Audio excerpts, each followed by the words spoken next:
Днес ще ви покажем един апартамент с огромен потенциал, който има нужда от нашата помощ, за да го разгърне. Ние сме блок и повишаваме цената на вашите имоти.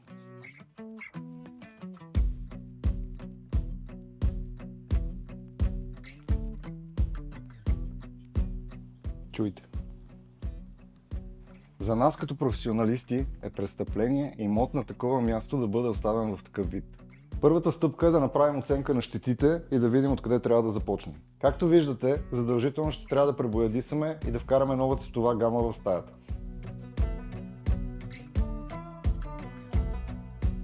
Изглежда тук е паднало бурно готвене, но не е чистене. Явно е имало и котка. Всички знаем, че камините създават уют във всеки един дом. Неправилната им експлоатация обаче може да доведе до една много неприятна гледка.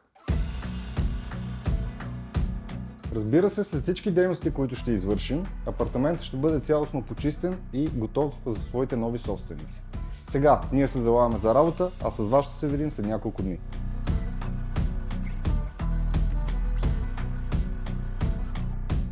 Здравейте! Ето ни отново след седмица. Нека заедно да видим промените. Както виждате, апартаментът е боядисан в нови цветове, което създава усещане за светлина и обем. Спомняте си в какво състояние намерихме кухнята първия път. След цялостно почистване и дезинфекция, новите собственици могат да се впуснат в кулинарни приключения.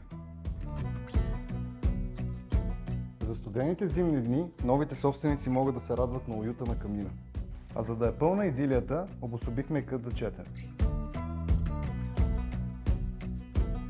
В обобщение, само за една седмица апартаментът беше цялостно пребоядисан, изчистен до блясък и добавихме последни щрихи, за да подобрим пазарния вид на имота.